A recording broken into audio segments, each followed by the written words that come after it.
Hey everyone, and welcome to Top Think. Today, we're going to learn about 7 types of people you need to avoid. Now, let's begin. Number 1, the chronic gossip. Everyone has a gossip lurking somewhere in their lives, thinking about that friend who can't stop stirring up conflict, or the coworker who's constantly talking about other people's personal lives. A gossip is someone who deliberately tears you down, but only behind your back. They'll never say anything bad to your face. They'll smile and pretend they're your best friend, and then talk trash about you moments after you leave the room. But what's in it for them?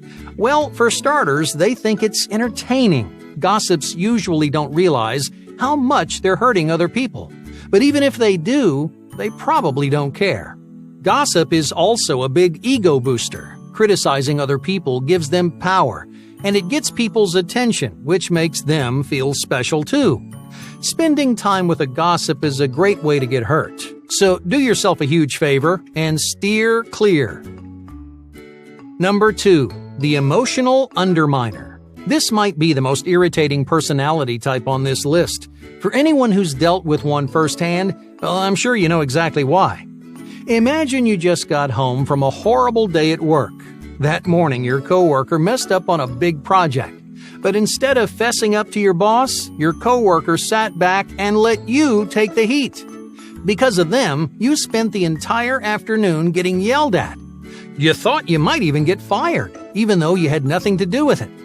Obviously, this is an incredibly frustrating situation. When you get home, you're still feeling angry and helpless. So you call your partner to let off some steam. Think about what you expect from that phone call. You're looking for a little support, right? You're hoping they'll listen and make you feel heard. But halfway through your story, your partner cuts you off and says, "Oh, come on, you're just being dramatic."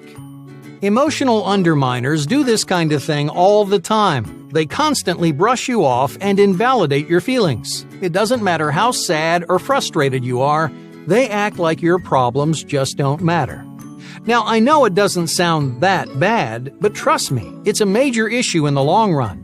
Because your partner isn't just being negligent, they're making you feel guilty for expressing yourself. Words like dramatic, crazy, and oversensitive trivialize your emotions, and it makes you feel foolish for having them. These bad habits may be subtle, but they're still extremely toxic, because in their mind, your feelings just don't carry any weight. Emotional underminers don't respect you or take you seriously. They might even think they're better than you. Most underminers treat your emotional intelligence like a weakness. Why? Well, because they struggle to express or understand themselves. Since underminers can't translate their own feelings into words, they make a habit of stepping on the people that can. So don't spend another minute getting stepped on. Whether it's your friend or your partner, get rid of the underminers in your life. Number 3, the sinking ship. Let's say you're sailing on the ocean when suddenly you run across a reef. The bottom of your boat gets torn apart and you barely manage to stay afloat. Most people would try to fix their boat, right? But instead, you turn around and go through that reef a second time. And then when that doesn't sink you, you do it again. That's essentially how this personality type lives. They act out the same destructive cycles and fall for the same traps, no matter how much it ruins their life. As a friend or partner, this is incredibly stressful to watch. You know exactly what they're doing wrong. Maybe you've told them a dozen times to stop, but it never works. The truth is, there's only so much you can do. If they don't want to change, it's not worth sinking alongside them. Number 4, the personality performer. These people wear their personality like a mask. On the outside, performers seem polished and controlled. They might dazzle you with their charisma, flourish under the spotlight, or win the respect of everyone they meet. But none of it's for real. It's all a performance.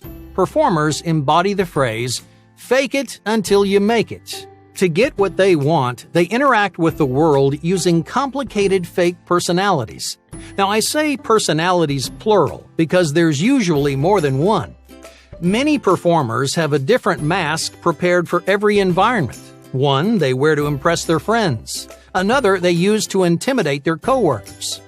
You see, each mask is tailor-made for a specific kind of reaction, to grab people's attention, to feel more powerful, or just to blend into the crowd. Performers have no real problem treating their personality like a tool. If they need to become a completely different person, well, they'll do it without a second thought. But the biggest problem with this personality type isn't their flexibility, it's their complete lack of honesty with others and themselves. Performers spend so much time manicuring their fake personalities that they rarely get in touch with their real emotions. So most of them are extremely immature. If you manage to get a glimpse behind the curtain, you'll find someone who's selfish, childish, and almost always unhappy. So what went wrong? Performers don't pay nearly enough attention to their interior selves. They're out of touch with their genuine wants, needs, and goals. It takes a lot of time to develop enough confidence to share your interior self with the world.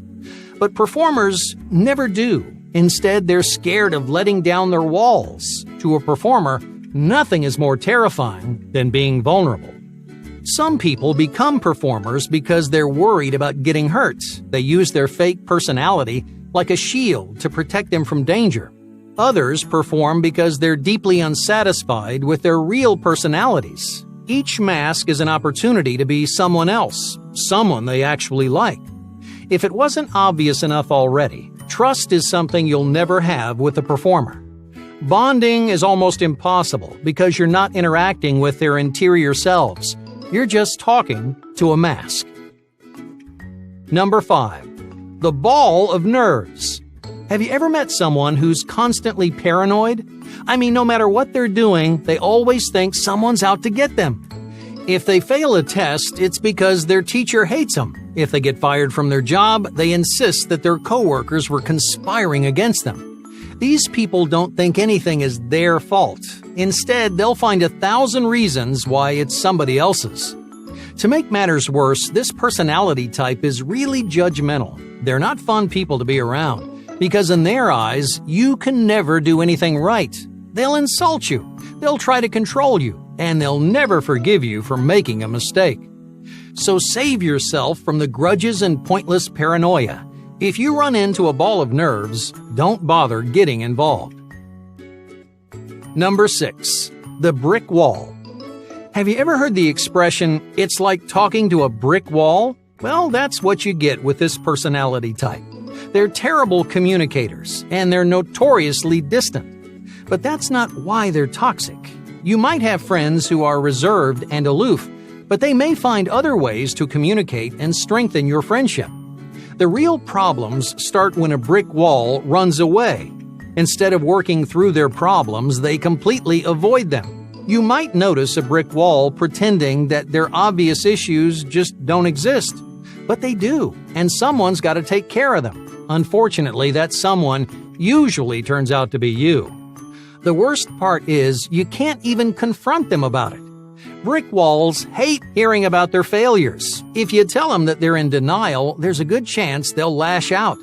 Now, I know on the surface it looks like brick walls don't have any emotions, but they do have a lot of pent-up frustration. And over time, it can cause them and you a lot of unnecessary stress. Many brick walls become bitter, resentful people because they've been holding on to the same unresolved issues for their entire lives. Now, of course, it's not your job to solve their problems for them. If you know someone who acts like a brick wall, it may be the time to take a step back. Number 7. The puppet master. Finally, let's talk about the most extreme of our 7 personalities. Puppet masters have little to no empathy. They treat manipulation like a sport, and they only care about their own satisfaction. If it sounds like I'm describing a psychopath, that's because I am. Many puppet masters fit well with clinical definitions of psychopathy. They're usually narcissistic and tend to be uncomfortably aggressive. Most importantly, they've got this unique combination of high self-worth and a fragile ego. They think they deserve more than anyone, that they're destined for some kind of power or prestige.